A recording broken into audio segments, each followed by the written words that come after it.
By God's grace, I am a convinced biblical Presbyterian. That is, I think that the Lord has revealed His will for the ordering of the church, and He's most honored when that will is embraced. And the PCA is a wonderful example of a church that seeks to live in light of what the Lord has said about the life of the church and its good order and government. Beyond that, in terms of the American experience, the PCA preserves what I think is some of the finest of Presbyterian experience in church history, especially the old school branch of American Presbyterianism. That's had a great influence in the PCA, and I'm most attracted to that as one of the real high points in church history, and especially the American contribution to the nature of the church. So I'm deeply grateful to be a part of the PCA.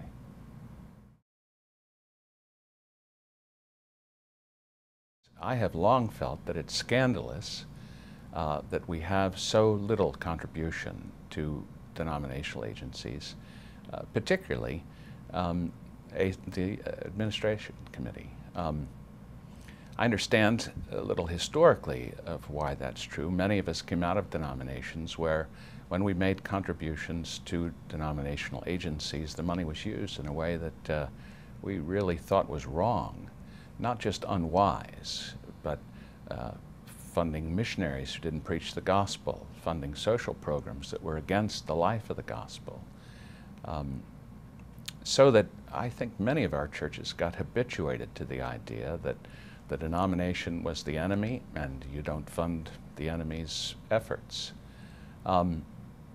Also, I think a culture in the PCA historically, I've never seen it in print anywhere, but I've certainly heard it, that it used to be said that one of the ways you express if you're not happy with the direction of the denomination, you just don't fund it. It was kind of the old experience that was forced on us by necessity, now taken up voluntarily as if it was a virtue. But nonetheless, I think that's a profound distortion of the Presbyterian system. I've been a part of 2 church plants, and in both cases we helped the people understand from the beginning that to be a Presbyterian is to be part of one church. We're a local expression of that one church. And part of the way that oneness is expressed is in our contribution to the cause of the whole church. And so from the beginning, those missions, our budget had at its foundation a contribution to all the appropriate contribution to all the denominational agencies. That's just part of what it means to be a Presbyterian. And so I think this attempt to repair the scandalous circumstances is a very, very valuable thing.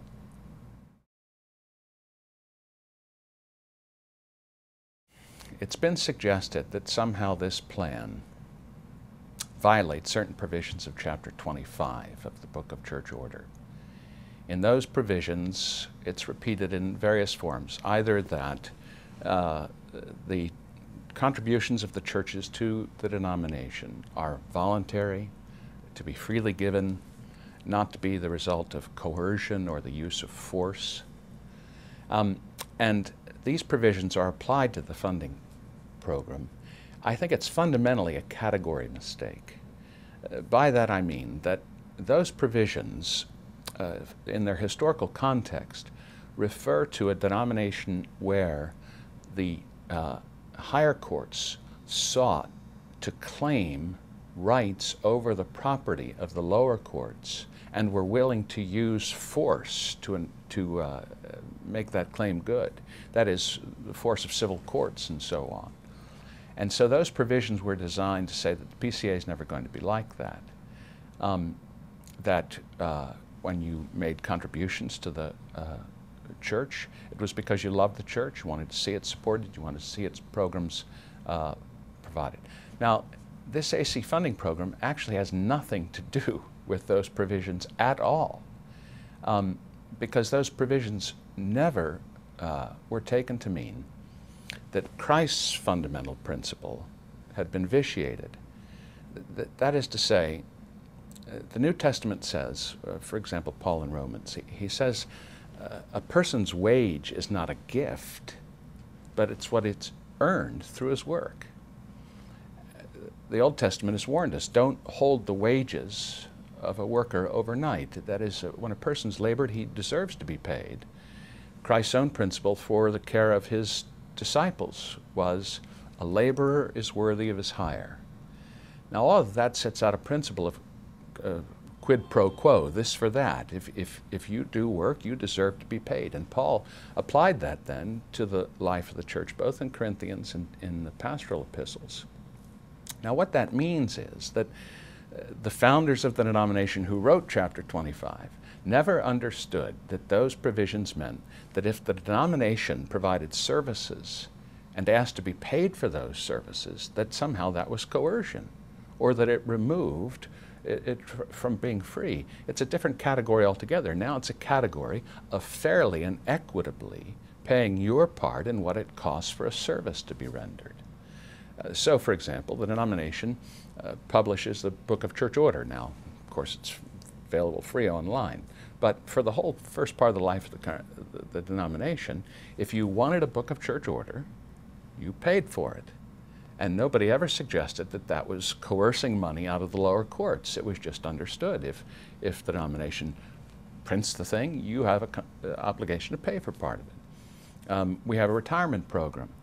And the retirement program, if you want your retirement cared for and invested by RBI, they take an administrative fee.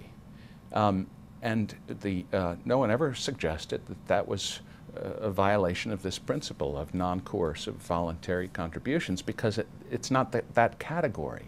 This is the category of payment for services rendered. Now, the AC Committee provides a service for every church in the denomination.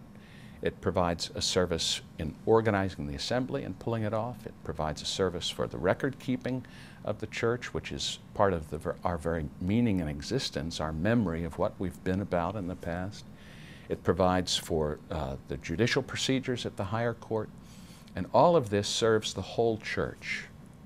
And when folk refuse to pay for these services rendered, in my judgment, we're violating the Eighth Commandment.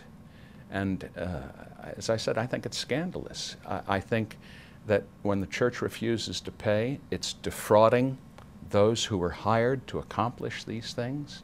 They're keeping wages overnight that not to be done.